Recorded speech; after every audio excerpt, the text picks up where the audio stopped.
The ocean never rushes. It arrives, it retreats, and it trusts that it has time. In this season of life, we're allowed to live the same way. Not louder, not faster, but deeper. Slow living isn't about doing less. It's about doing what matters, with care, with intention, with breath. It's choosing enough over excess, finding beauty in the imperfect, letting purpose unfold gently, like the tide finding its way back to shore. Retirement isn't the ending of motion. It's the return to yourself, a chance to move through the world awake, unhurried, and brave enough to enjoy it. So let the waves remind you, you still get to explore, you still get to begin, and you finally have the time to do it slowly and fully alive. Hi everyone. We're often told that an upgraded life in retirement is really more about more. So more travel, more conveniences, more time, more ability to spend money on things that we want to do. And you know, it's not absolutely untrue. Like, some of those things are definitely really nice, but I'm here to tell you that there are cultural practices out there that will upgrade your retired life so much more than any amounts of money that you spend. So stay with me till the end of the video and we'll go through some of them, and some of the ones that I particularly like and I personally practice in my day-to-day to have a meaningful small retired life. Hi, if you're new here, I'm Reina and this is Small Retired Life. On my channel, we talk about all things retirement and living in our 60s, 70s, 80s, 90s, and beyond. Welcome here. People across different cultures have figured out that a really good and a meaningful life comes from practices that don't necessarily cost you money. And I think it's worthwhile borrowing from those cultures and adopting some of those practices in our day-to-day life. Now, there are many cultural practices that contribute to a happy and a meaningful life. And there's so many out there that I probably don't even know about. But I'm going to talk about 7 cultural practices that I actually do and have adopted in my own day-to-day. I find them meaningful. I find they have impact towards a good quality of life, and they truly upgrade my retirement. These are practices that you do not need to be retired to practice, but I think they're really worthwhile adopting. And if I mispronounce some of them, I apologize ahead of time, because some of them are just not in English, and perhaps often there really isn't a translation for them in English. The first practice that I want to touch on is a Swedish practice, and the word in Swedish for it is Lagom, and it is the concept that life should be about just enough. So not too little, not too much, but just enough for contentment and happiness. To me, this practice is the retirement superpower. Often in retirement, there is such a pressure to do so many things because now you supposedly have the time. So you should travel a lot, or you should volunteer a lot, or you should look after grandchildren a lot. There's all of these a lot things that you're supposed to be doing, or you're supposed to be getting. Now is the time to buy the boat or the cottage or all of these other big things. And the question I always ask myself, what is it that I truly need? What is enough to make me content and make me happy? I actually enjoy the concept of just enough. I like the fact that though I have a smaller home, it is not too small. I can move around in it and there's space to spread my wings out, but it's not too big. So it's just enough for my lifestyle right now. Maybe one day it'll be too much, and so then it may be the time to reconsider that. But right now it's just enough. It's just right. My lifestyle is just enough and just right. I'm not a big travel person. I don't necessarily love to travel, but I am in Australia right now for several months.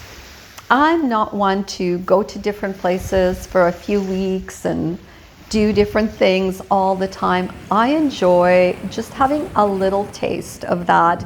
But the way I kind of get around that is that I go someplace and I stay there for a long time. So I get just enough of a taste of travel by that one trip to make me happy for the rest of the year. Again, I like that balance of just enough, not striving necessarily for too much more, but also not striving for nothing. I believe that Lagom really contributes to a fulfilling retirement because it essentially allows you to be happy with enough, and it allows you to savor the moment and where you're at this point in time without making yourself all stressed out about what you should be doing or shouldn't be doing, or on the other flip side, where you're doing nothing at all and you're feeling guilty all the time because you're sitting around and there is nothing in life that kind of excites you because you're no longer working, you're not out with people, and kind of that extreme opposite. So I think for retirement, the concept of just enough is very powerful. The second practice is Wabi-sabi, and that is making peace with imperfection. It's the idea that there definitely is beauty in imperfection, in age, and sometimes even in non-permanence. So something may be there for a little while and then gone the next day. What a perfect practice and philosophy to absorb if you're in retirement and you're getting older every day. The concept that older things are not beautiful is just so false. There is so much beauty and so many things to appreciate in things that are older, or not even necessarily things, but even consider the idea of wrinkles and aging in our face or our bodies. We always have such a negative connotation with aging. And instead, we should be looking at it that this is a long life that we have lived. There is a lot of wisdom and a lot of learning in every single one of our wrinkles and lines. The idea that getting older doesn't mean that we're just fading away, but instead we have earned every one of those years that we have lived. Also, typically we think of wabi-sabi when we think about objects. So I'm sure a lot of you have seen the broken vases that have been fixed with gold. And so there is a flaw in them, but the gold and the way they were put together to be useful again makes the objects beautiful. So that is one way of looking at wabi-sabi, but really it's a philosophy.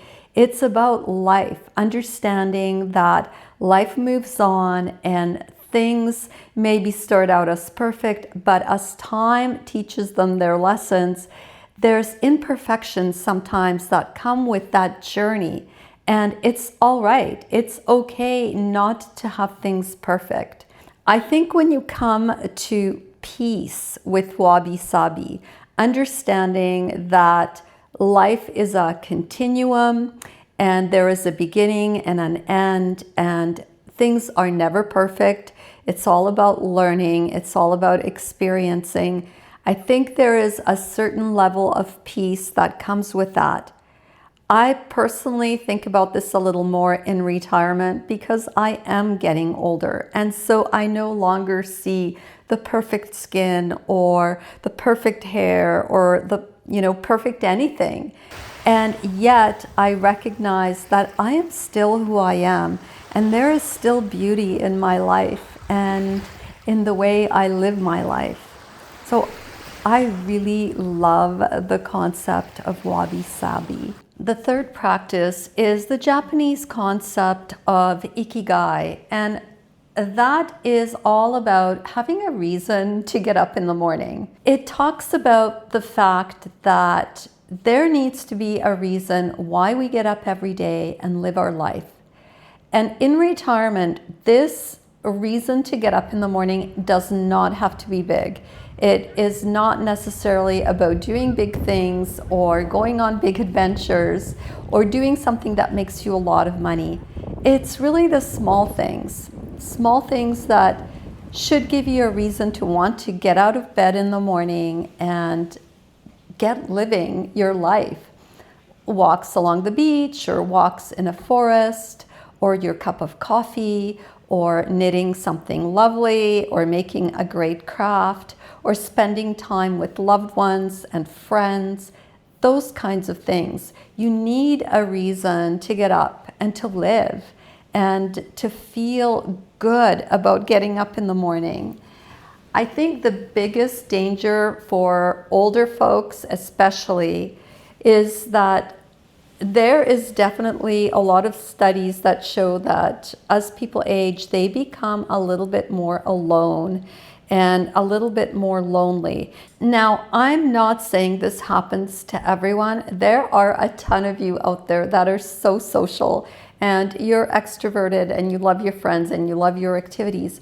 But data definitely shows that as people age, they become a little bit more reclusive. Being reclusive is okay if you also have the offset of some stimulation and some socializing, but if you become too much of a recluse, it can really affect your mental health, and it takes away that reason for you to get up in the morning. So there's a tendency to sleep the day away or not do anything and stare into space. I don't believe that most people who are in retirement lack purpose. The issue is that often the world tells us that our purpose has to be impressive. And I absolutely disagree with that. Our purpose just has to meet our own need for contentment and happiness. It's a very personal thing, and it's not about what anyone else says or thinks. The fourth practice is Dolce far niente, which is an Italian practice and basically means the sweetness of doing nothing. I think this is the hardest for us North Americans, who are very much used to the hustle culture and always hearing that we need to be busy and we need to be doing something. And this doesn't necessarily stop when we're retired. We just replace our work life of being busy with our children and so on to doing too much in retirement. And there is so much power in just doing nothing at all. In our society, we're definitely taught to earn our rest, and that being still means that you're not doing anything productive. Hence, it's really hard for us to switch that around once we are retired, when we actually have the time to do nothing. And we should do it without feeling guilty about it. I love just going to the beach here and sitting by the water and meditating on the water and grounding myself into the sand. There is something so powerful about that. I feel empowered when I leave that beach. I feel like I can accomplish so much, and I actually benefited from doing nothing because now I want to get out there and do something. It's kind of a conundrum, actually. Watching the world move and just letting thoughts drift is just a thing in itself. And there's a lot of power that comes with that, because when we allow our brain to just drift, or at least I find this, when I allowed myself to just go and sit still, that's when I actually get my best ideas for videos, or my best ideas about life and what I want to be doing in life. It just kind of comes to me when I sit still and do nothing. So try it, because I think you will be surprised how powerful doing nothing really is. If you all see my light changing significantly, it's because I use natural light in my video. I don't have any kind of gear with me here in Melbourne, And holy moly, you should see the storm that is brewing outside. It feels cataclysmic, like we're going to have the end of the world or something. It is absolutely pitch black out there. Practice number 5, which I really subscribe to, is Sisu. And I'm not sure if that's how you pronounce it, but it's a Finnish concept. And it's the concept of inner calm, steadiness, no drama type of attitude when it comes to life and living. It lives somewhere between quiet resilience, inner strength. It's that stoicism of controlling what you can control, not getting too angry, not getting too emotional about some of the things that you can't really control or that you can't impact. And honestly, I try and live my life this way. I like to be calm. I don't like to get agitated, because when I get agitated, or if I get kind of riled up, I actually get very anxious, and anxiety makes me fearful. It makes me uncomfortable. And when I get anxious, it's not just a little bit of anxiety, it's a lot. And maybe I'll talk about that in another video. But I really strive to maintain inner calm and resilience in my day-to-day life. I'm a huge believer in Stoicism, and I think it's because the practices of Stoicism really support that inner calm, peace, and not getting overexcited about things that are beyond your scope. To me, Sisu is about staying present when things get uncomfortable. It's really not about living loud, and instead having kind of a quiet, more of a introspective type of attitude, I guess, and just taking life as it comes and accepting some of the more negative moments and dealing with those moments and then moving on. I think if you can foster a practice of resilience and foster this practice of inner calm, it will really improve your life, whether you're retired or not. The next practice, number 6, I believe we're at number 6, is the concept of Hygge. Now, often in North America, we pronounce it Hygge.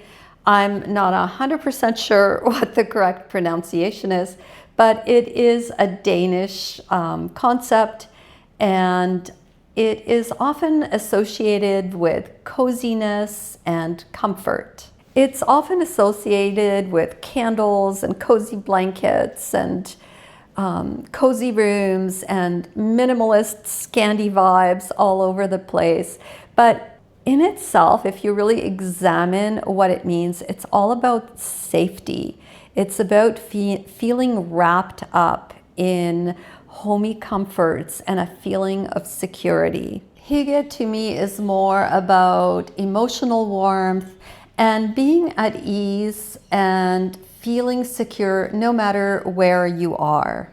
To me, it's all about simple meals, familiar routines, familiar spaces, and it's about how you feel. It's not about creating aesthetics necessarily. It's about creating a feeling that makes you feel safe and secure and comfortable no matter where you are in your life journey during retirement, whether it's in a caravan or a van or at your home or somewhere else in the world, or even on a cruise ship. The last concept, practice, philosophy is mono no aware, and it is Japanese, and it talks about honoring the passing of time. It basically is the awareness that life is temporary, and that is what makes it beautiful, and that you should be aware of each moment that has passed. In my view, retirement actually enhances this ability to practice this concept, because every moment passes so much faster, and it's almost like we're more aware of it. It's like time is distributed into these little pieces and we see them so clearly. And instead of being afraid of that and resisting the movement of time, it's all about embracing it and recognizing each of those moments. It is really about noticing things, noticing how the light comes through the window and celebrating how good it makes you feel when the sunbeams dance across the room. It's appreciating every little piece of life that happens in each and every day and not wasting the moments and not fretting about the moments, but appreciating the moments. I often look at it as living in the now, like appreciating what is happening to me right now, savoring all the good things, not letting them pass by, and always kind of thinking about the next thing. Time is passing by every minute, and we're always so rushed, and we don't actually kind of stop and smell the roses, as the saying goes. And I think that mana no aware, and I think that's how you pronounce it. I'm sorry if I butchered that, but that practice is all about savoring each and every moment and being grateful for it and enjoying it. Enjoy the pleasant things that happen to us each and every day. All right, this is all I have this week, and I was kind of thinking about these things because even though these practices are from a different culture, I have read about them in the past and I've practiced some of them for many years. Some of them maybe are a little bit of a newer concept that I kind of delved into once I retired and I started reading a lot more. But definitely I find these practices, these philosophies really enhance my small retired life. They enhance my day-to-day and they open up my mind a little bit to what's going on around me and allow me to focus on moments and appreciate the things that I have. And I'm grateful, and these practices help to recognize that I should be grateful for the things that I'm experiencing and the things that I have and the people around me and this big world that I live in. I think the news lately has just been so chaotic, and this past year and a bit, I don't know, I could be wrong, but everything seems so stressful and so dire and nothing looks good. I really think that these are things we can't control, but what we can control is our attitude in our day-to-day living. And I hope that these practices will help you calm down and allow you to appreciate your moments, the good moments, and the wonderful things that we have in our life. So this is all I have for this week, and I will see you all next week at my regular time. Bye.